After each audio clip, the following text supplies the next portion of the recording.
Assalamualaikum warahmatullahi wabarakatuh. Berjumpa lagi ya teman-teman. Pada kesempatan kali ini saya akan menjawab ya.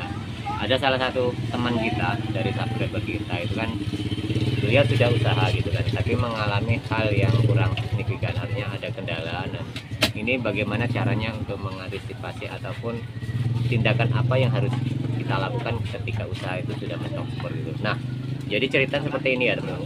Beliau itu sudah mulai dagang, membuka dagang dari cakwe ya. Itu kisaran sekitar 2 bulan yang lalu ya. Tetapi memang sekarang itu ada beberapa teman, bukan beliau saja, ada A, B dan yang lain seperti itu.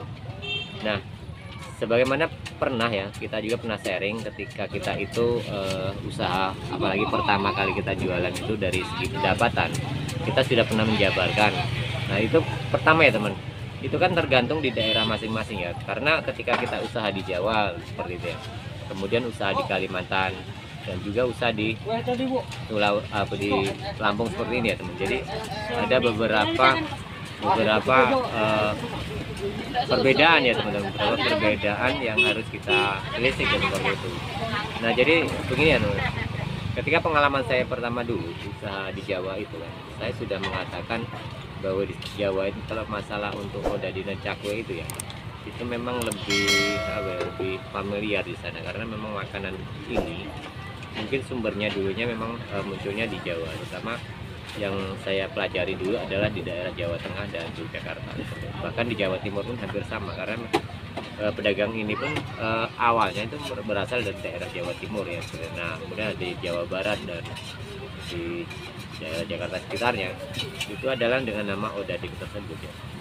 Nah, jadi sepertinya kalau kita berpenghasilan atau omset kita itu satu hari 100.000 ya, itu maaf kata ya teman, 100.000 itu dalam arti kan hanya beberapa kilo saja, mungkin beliau membuat hanya 3 kilo seperti itu, bahkan sisa kan seperti itu ya.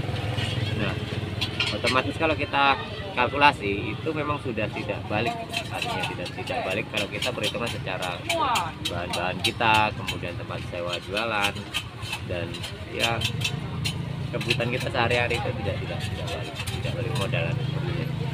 Nah, jadi caranya apa dong?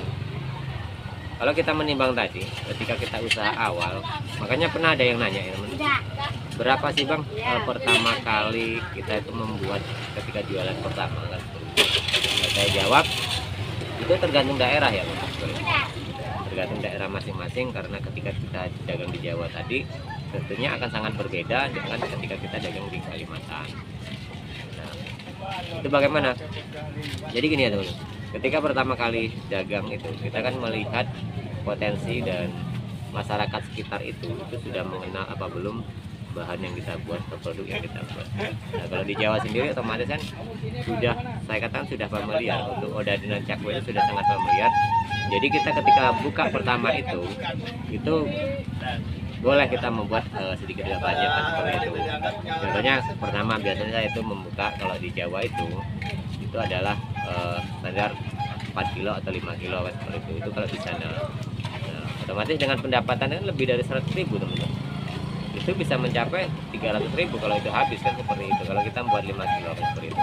Nah, tapi rata-rata kita bisa memprediksi di situ dari hari pertama ke berikutnya. Semuanya hari pertama kita mendapatkan 200.000 kan seperti itu. Nah, itu sangat berpotensi bahwa usaha itu ke depannya itu akan sangat bagus ya teman. Tapi ketika teman-teman membuka usaha itu, mengawali usaha di hari pertama saja, itu omset sudah di bawah 100.000, itu kita memang sepertinya harus kerja keras ya, harus ekstra, harus sabar.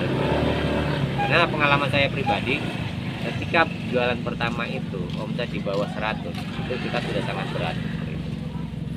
Tapi kalau di hari pertama sudah di atas 100, apalagi sampai mencapai 300, itu perlu kita bersyukur ya, karena potensi itu sangat luar biasa. Nah, jadi itu ya teman-teman, kalau itu khusus di Jawa kan seperti itu. Tapi berbeda ya teman, ketika teman-teman ingin usaha di Kalimantan. Di Kalimantan itu yang membedakan seperti ini ya teman. Ketika teman-teman membuat banyak, saya membuat banyak di Jawa, umpamanya saya membuat 10 kilo di Jawa, dapat uang umpamanya sekitar 500.000 lah kan seperti itu. Nah di Kalimantan berbeda dengan seperti itu ya teman. Di Kalimantan bisa lebih dari itu pendapatan kita, bisa jadi 700.000, 800.000. Nah jadi jarak pendapatan itu kan sangat berbeda, dan ini menentukan juga ketika kita usaha atau membuat dagangan kita itu pertama, jualan pertamanya. Jadi kalau di Jawa tadi pokoknya kita berani membuat sekali jualan pertama itu dari 5 kilo. Nah di Kalimantan mungkin hanya 3 kilo ataupun 4 kilo paling banyak.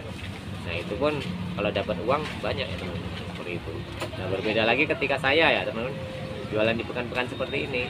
Di pekan-pekan seperti ini tidak seramai seperti kita waktu tinggal di kota-kota besar itu ya teman. Di kota besar mungkin penduduknya memang sangat banyak, jadi siklusnya itu juga panjang ya teman-teman. Jadi kita juga tidak perlu khawatir, kita tunggu sampai sore hari pun masih ada yang beli seperti itu. Nah kalau di pekan itu kan kita keterbatasan waktu teman-teman, hanya beberapa jam saja itu sudah selesai. Nah jadi ya kita menghitung itu kapasitas pasar itu, setiap pedagang itu hanya berapa.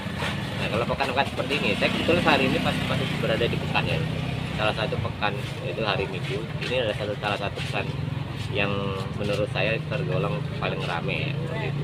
Nah saya aja hanya sanggup membuat paling itu sekitar 10 kilo ya, jadi tidak banyak. Itu pun dengan potongan yang lebih maksimal, lebih besar daripada waktu kita usaha di Kalimantan ataupun di Jawa.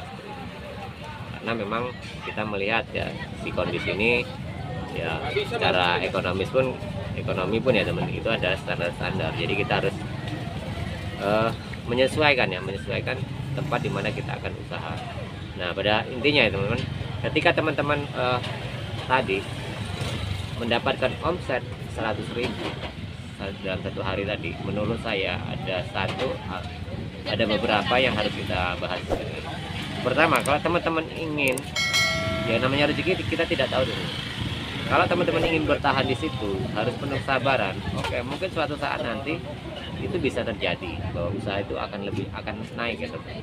Cuma kita memang ekstra kesabaran, harus telaten, harus mentalkan kita kuat. Karena kadang itu kalau kita jualan hanya mengandalkan hasil dari itu saja, hasil dari hari itu saja, itu tidak akan mempunyai dan tidak akan nutupi seperti itu. Jika dengan hasil segitu otomatis bagi saya sendiri ya teman-teman, kalau dengan cara seperti itu lebih baik saya pindahkan seperti itu, mencari yang lebih prospek lagi. Walaupun kadang kita memperhitungkan secara kontrakannya, secara transportnya itu seperti apa, tapi kita harus berani untuk berspekulasi ya teman-teman. Ketika memang pendapatan kita ataupun omset yang kita peroleh itu tidak berkembang seperti itu. Jadi semua memang ada resikonya teman-teman, semua ada resiko, dan kita harus berani mengambil sebuah resiko itu sehingga nanti usaha kita bisa berkembang ya teman-teman. Nah yang berikutnya ya teman-teman, selain kita memindahkan itu tadi, kemudian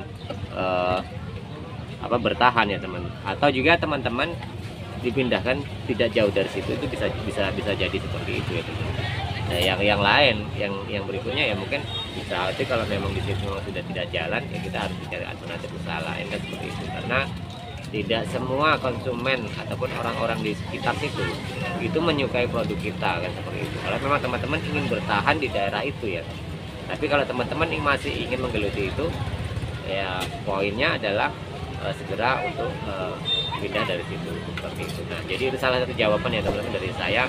Ini berdasarkan pengalaman saya pribadi ya teman-teman. Jadi omset per hari itu sekali lagi sangat menentukan akan kedepannya kita usaha seperti itu. Oke teman-teman, jadi itu saja sedikit sharing kita. Kita akan lanjut di lain dan kesempatan yang berbeda ya.